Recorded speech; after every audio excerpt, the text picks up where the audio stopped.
What's up, YouTube? It's Taylor. I've been sick this week, and that means I haven't been able to go to work, and I've only been able to kind of get up, run the 3D printer, and go back to bed, which is kind of lame, but it's also kind of convenient because it means I've actually got this big ice cream mixer, motor tester finished. At least I think so. So ready to put together. But up inside here, you can see is the normal Rover V2 gearbox, the very latest version that I'm working on. There's a post on the website reboot.love with information about how to print your own Rover gearbox. And then that's the Rover motor. And then back here, this is the encoder mount. So I'm going to super glue a magnet onto the motor there. It fell off of the other one that when I pulled this from Rover and the magnet came off. So unfortunately, well, I might need to design a little part to hold the magnet rather than just super gluing them on. You can see those screw holes down there would mean we could make a little captive thing to hold the magnet. Be better. But anyway, I'll super glue a magnet there, and then this is the encoder. Pulled that one off a Rover. I gotta make some more. But what's gonna happen here is all these gears are gonna go. I'll give you an overview of these, but anyway, I'm gonna fill this gearbox up with all of its pieces. And then put the cap on it. That's this piece here. That's the output drive of the gearbox. This one has some grease in it. I took this one off of the one I assembled recently. And then what I'm trying to do here, if you didn't see the last video, was I'm building a stress tester for the gearbox so I can just continuously have it exerting torque against something.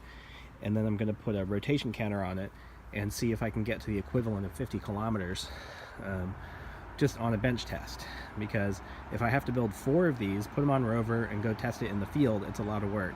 And even though designing this thing was a lot of work, it's going to be worth it in the long run to be able to just put a motor on this test stand, run it, or a gearbox assembly, an actuator assembly, put it on this test stand, run it, and compare it against other designs. That way we can get something that ultimately lasts hundreds of kilometers per use.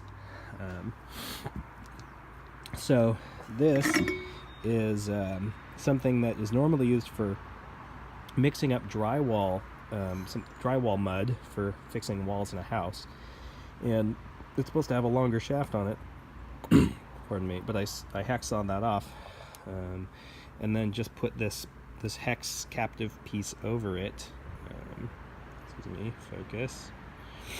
So it's a hex, and then I just printed this sort of extension that butts up against there, and then has the output shaft. So that's going to engage right there on the output shaft of the Rover gearbox, and then when the gearbox rotates, it's going to rotate this thing. So pretty straightforward, and it also happens to look just like an ice cream maker. So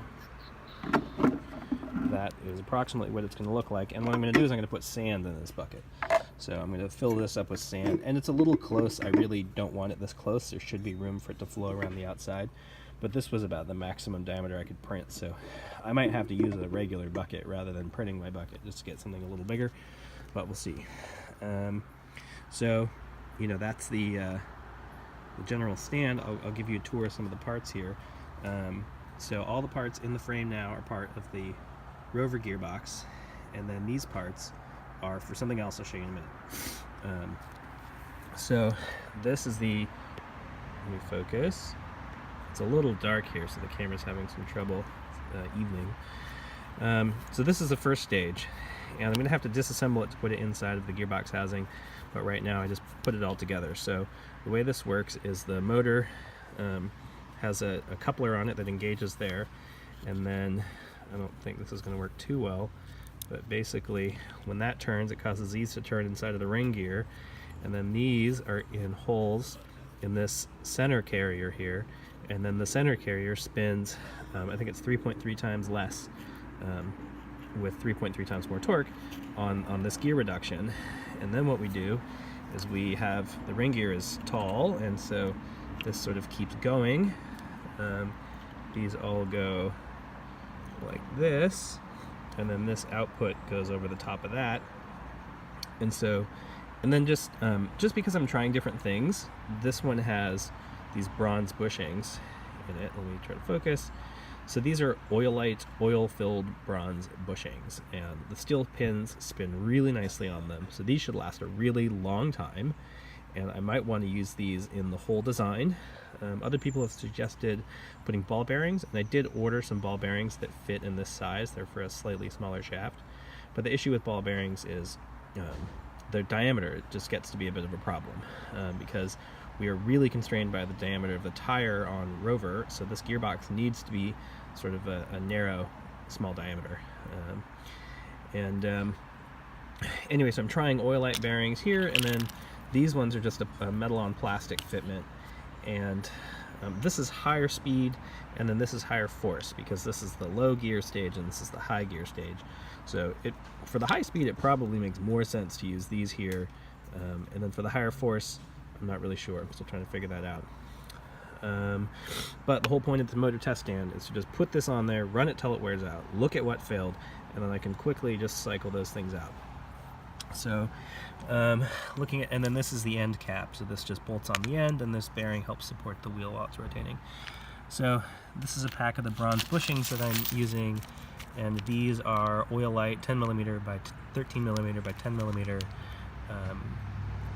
bearings. You can see the part number AAM 1013-10D, so anything similar will be fine. And I want to stress that these specific part numbers aren't strictly that important. If you're in the US and you can order from McMaster-Carr or somewhere similar, then just order these part numbers. But if you have something else, I'm still trying to figure out what's going to work best. And if you come up with something similar but different, that's probably okay.